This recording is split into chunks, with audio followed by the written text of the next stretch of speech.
Bismillahirrahmanirrahim. Assalamualaikum warahmatullahi wabarakatuh. Perkenalkan, nama saya Muhammad Fikri Aryasidillah, NIM 22210101087, kelas PAI 4. Pada kali ini saya akan membuat video untuk memenuhi tugas ujian akhir semester untuk mata kuliah teknologi pembelajaran yang diempu oleh Bapak Sukamto. Materi kali ini yaitu menjalin hidup penuh manfaat dengan menghindari sifat berfoya-foya, kemudian riya dan sum'ah, kemudian takabur dan hasad. Pasti kalian sudah mengetahui tentang keempat sikap ini, yakni sikap ini merupakan sikap yang tercela bagi manusia. Yang pertama yaitu menghindari sifat hidup yang berfoya-foya. Berfoya-foya merupakan pola pikir, sikap, dan tindakan yang tidak seimbang dengan memperlakukan hartanya. Harta merupakan bisa jadi rezeki dan bisa jadi cobaan bagi pemiliknya. Jika harta yang digunakan dengan baik, maka harta itu bisa menjadi manfaat baginya. Sebaliknya, jika harta yang dikelola secara salah, maka akan mencelakakannya. Allah Subhanahu wa Ta'ala sangat tidak menyukai seorang yang mempergunakan harta secara berlebihan atau israf dan tanpa manfaat. Adapun cara menghindari sifat hidup yang berfoya-foya ini ada 6 tindakan, yaitu 1. Membelajarkan harta sesuai dengan skala prioritas kebutuhan. Jadi kita tuh harus pandai-pandai dalam membelajarkan harta, baik dari kebutuhan primer, sekunder, dan tersier yang kita miliki gitu. Yang kedua, membiasakan bersedekah dan membantu orang lain. Dengan ini kita bisa kita bisa membuat diri kita menjadi pribadi yang lebih bersyukur dan pribadi yang bisa memberikan harta kita dengan penuh manfaat bagi orang lain. Yang ketiga, bergaya hidup sederhana. Kemudian yang keempat, selalu bersyukur. Yang saya katakan tadi, tidak luput kita harus punya sifat yang ini, selalu bersyukur pada Tuhan, selalu bersyukur terhadap rezeki yang telah kita miliki saat ini. Dengan ini kita akan menghindari sifat hidup yang berfoya-foya. Yang kelima yaitu bertindak selektif dan berencana. Kemudian yang keenam, bersikap rendah hati. Bersikap rendah hati ini bersikap tidak sombong. Kemudian menghindari sifat riya dan sum'ah. Riya dan sum'ah merupakan sifat yang tercela yang menyebabkan amal ibadah menjadi sia-sia. Kemudian riya dan sum'ah ini yaitu memamerkan amal ibadah yang dilakukan kepada orang lain dengan tujuan agar mendapat pujian. Jadi kita melaksanakan ibadah itu semata-mata hanya ingin mendapat pujian, dari orang lain gitu. Hal ini telah dijelaskan pada surah Al-Baqarah ayat 26, ayat 264 dan hadis Nabi Muhammad SAW dalam Musnad Ahmad. Secara bentuk, riya dan sum'ah ini dibagi menjadi 2, yaitu dalam niat dan dalam perbuatan. Adapun dalam niat ini contohnya yaitu seseorang semata-mata niat melakukan ibadah karena Allah, tetapi mereka pada aslinya melakukan ibadah itu hanya ingin mendapat pujian dari orang lain. Kemudian riya dalam perbuatan ini contohnya ketika terdapat seseorang dia memakai pakaian dengan serba putih, kemudian memakai jubah putih, kemudian sorban, hanya semata-mata ingin disangka orang soleh gitu, hal itu merupakan riya dalam perbuatan. Cara menghindari sifat riya dan sum'ah ini, yang pertama, meluruskan niat. Nah, ini merupakan poin yang sangat penting untuk menghindari sifat riya dan sum'ah ini. Innama a'malu binniyat, ya, semua itu berawal dari niat.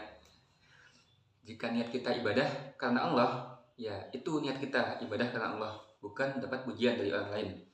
Yang kedua, menyadari bahwa dirinya adalah hamba Allah Subhanahu wa taala. Yang ketiga, memohon pertolongan kepada Allah. Yang keempat, memperbanyak rasa syukur. Yang kelima, memperbanyak ingat kematian. Yang keenam, membiasakan hidup sederhana. Menghindari sifat takabur atau sombong. Takabur adalah sikap seseorang yang menunjukkan sifatnya, yakni sifat sombong, atau merasa lebih kuat dari orang lain, lebih hebat dari orang lain, lebih bisa apa saja dari orang lain.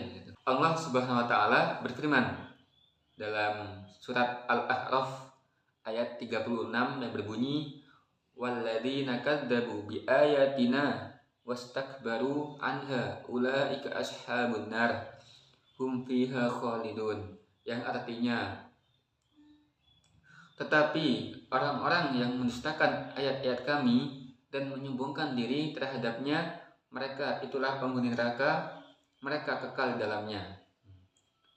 Jadi bagi kalian-kalian yang mempunyai sifat takabur sombong ini, maka kalian merupakan nantinya adalah penghuni neraka dan kalian akan kekal di dalamnya, menurut surah Al-A'raf ayat 36 ini.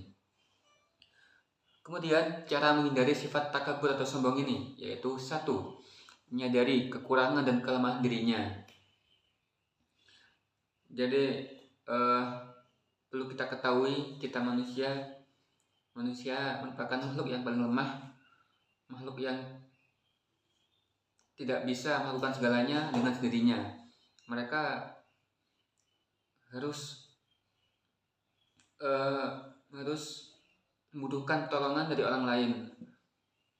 Oleh sebab itu, kita tidak boleh mempunyai sifat takabur dan sombong ini. Yang kedua, menyadari bahwa hidup di dunia hanya sementara. Yang ketiga, yaitu berusaha selalu menghargai orang lain. Yang keempat, bersifat rendah hati atau tawadhu. Yang kelima, ikhlas dalam melakukan ibadah. Kemudian yang terakhir yaitu menghindari sifat hasad. Hasad merupakan sifat seseorang yang merasa tidak senang terhadap kebahagiaan orang lain karena memperoleh suatu nikmat dan berusaha menghilangkan nikmat tersebut. Sifat hasad akan menghilangkan kebaikan yang dimiliki seseorang. Sifat hasad ini sama saja dengan sifat iri dan dengki. Dari Abu Hurairah bahwa Nabi Muhammad bersabda, jauhilah hasad atau dengki, karena hasad dapat memakan kebaikan seperti api memakan kayu bakar. Hadis riwayat Abu Dawud. Adapun cara menghindari sifat hasad ada 6 poin, yaitu 1. Meyakini keadilan Allah Subhanahu wa taala. Jadi Allah Subhanahu wa taala dalam memberikan rezeki dengan nikmat kepada manusia secara adil dan sesuai dengan kebutuhan hambanya. Apabila kita meyakini keadilan Allah, maka sifat hasad akan hilang dalam diri kita. Yang kedua, memperbanyak rasa syukur. Jadi bersyukur ini merupakan salah satu cara agar selalu ingat atas nikmat dari Allah. Rasa syukur juga akan menumbuhkan kesadaran bahwa semua manusia mempunyai hak yang sama untuk memperoleh nikmat dari Allah Subhanahu wa taala. Yang ketiga, menjaga sifat rendah hati atau tawadhu. Kemudian yang keempat, senang membantu orang lain. Kemudian yang kelima, mempererat tali silaturahmi. Nah, ini juga penting. Sifat hasad itu muncul karena seseorang itu kurang mengenal. Mereka masih menormalisasi akannya mereka masih menormalisasi permusuhan, dan dengan mempererat tali silaturahmi maka akan tumbuh rasa persaudaraan dan menghilangkan rasa permusuhan, dan juga akan menghilangkan sifat hasad. Dan yang keenam dan yang terakhir yaitu mendahulukan kepentingan umum. Sekian materi yang dapat saya sampaikan. Terima kasih bagi kalian yang telah mendengarkan. Bila ada kekurangan, mohon dimaafkan. Khairun nas anfa'uhum linnas. Ingat, sebaik-baiknya manusia adalah mereka yang bermanfaat bagi orang lain. Ingat, jauhi sifat berfoya-foya, sifat riya dan sum'ah, takabur dan hasad. Wassalamualaikum warahmatullahi wabarakatuh.